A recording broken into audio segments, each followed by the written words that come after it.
Right now, you have 47 apps installed on your smartphone, a streaming service with over 10,000 titles waiting on your watch list, a podcast tailored for every niche topic that has ever existed in human history, and yet you still find yourself utterly bored.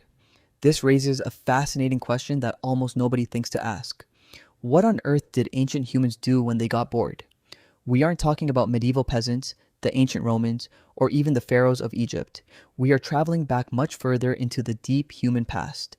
100,000 years ago, 200,000 years ago, back when there was no written text, no structured art, no formal music, and no complex language as we understand it today. It was just early humans sitting around with absolutely nothing to do. The answer to what they did with that downtime changes everything. We think we know about the origins of human creativity, religion, and the evolutionary wiring of the brain. But before answering that, we have to address a fundamental question. Did boredom even exist back then? For decades, this was a subject of serious scientific debate. Researchers long assumed that our prehistoric ancestors were simply too consumed by raw survival to ever experience boredom. The assumption was that every single waking hour was spent hunting wild beasts, foraging for tubers, or building basic shelters against the elements. Downtime was considered a modern luxury. That assumption turned out to be dead wrong. In 1966, anthropologist Marshall Sahlins published a groundbreaking paper that completely flipped our understanding of prehistoric life. He spent years observing the Juwasi people of the Kalahari Desert, one of the last remaining populations on Earth living a lifestyle remarkably close to our ancient hunter-gatherer ancestors. What Solins discovered was astonishing. They worked an average of only 15 to 20 hours per week. Not per day, per week. The rest of their time was spent resting, talking, lounging around the fire, and doing nothing in particular. Sahlins famously dubbed them the original Affluent Society. Not because they owned material wealth, but because they possessed an abundance of free time, far more than the average modern human could ever dream of having. So the real question isn't whether ancient humans got bored. The real question is, what happened when that boredom set in? The birth of art and music. Let's start with the most obvious reaction to boredom. They played.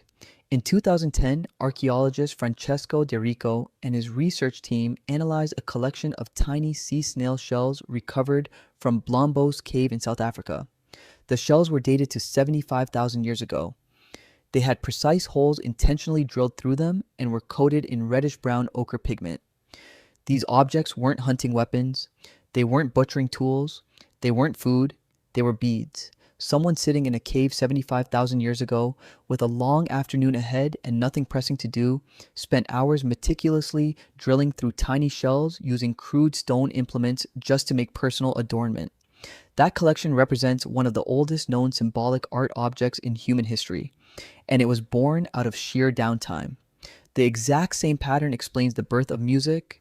In 2008, excavators working in a cave in southern Germany unearthed a delicate flute crafted from the wing bone of a vulture. It featured 5 precisely carved finger holes and dated back roughly 40,000 years. Long before the advent of agriculture, cities, or written history, an ancient human sat down with a bird bone and invented a musical instrument simply to fill the quiet air. As neuroscientist Daniel Levitin notes, our brains were hardwired for rhythm and melody long before we developed complex grammar. Rhythm began as pattern recognition, a survival mechanism, but when left idle, the brain turned that pattern recognition into song, the spark of imagination and philosophy. Boredom didn't just invent art and music, it invented something far more potent: imagination. To experience boredom, a brain must possess a cognitive grasp of time. You cannot be bored unless you realize that the present moment is dragging on, that alternative possibilities exist, and that the future could be different from the present. Boredom is, in a very real sense, the ultimate evolutionary indicator that a brain has developed the capacity to simulate things that do not yet exist. Animals do not experience boredom the way humans do. A dog sitting by the door, waiting for its owner, isn't sitting in existential reflection, it's simply waiting. But a human sitting inside a cave 100,000 years ago, staring blankly into the embers of a dying fire, starts to wander mentally. What if tomorrow's hunt fails?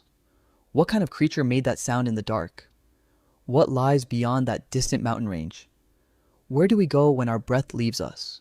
Every foundational question that religion, philosophy, and modern science have ever tried to answer began in that exact same mental space, an idle mind wandering during an empty afternoon.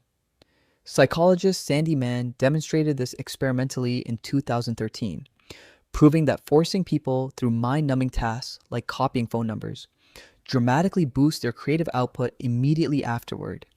Boredom forces the brain to generate its own internal stimulation: gossip, language, and human society. Finally, there is the most important thing ancient humans did when they were bored. They talked. Anthropologist Robin Dunbar, famous for discovering Dunbar's number, the limit of approximately 150 stable social relationships a human can maintain, spent years analyzing what humans actually discuss when they aren't exchanging critical survival information. His findings revealed that roughly 65% of all human conversation consists of social gossip: who did what, who is sleeping with whom, and who can be trusted. Dunbar argues that human language itself evolved not primarily to coordinate hunts, but as a form of vocal grooming. Before speech, primates maintained social bonds by physically grooming each other's fur, a slow, one-on-one process. Language allowed early humans sitting around a campfire to groom 10 people simultaneously using sound. They gossiped, told stories, built trust, and bound their tribes together. Boredom birthed gossip, and gossip built human society. Modern psychology highlights a severe consequence of removing boredom entirely: cognitive overload. When every waking second is bombarded with digital stimulation, your brain loses access to its default mode network, DMN.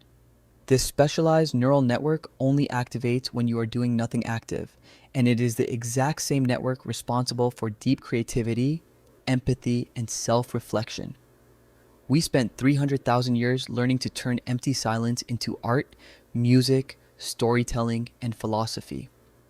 In the last 15 years, we invented the smartphone, and we have been filling every silent gap ever since. The next time you put your phone down and allow your mind to drift into complete stillness, remember, you aren't wasting time. You are participating in the ancient, fundamental ritual that made us human in the first place.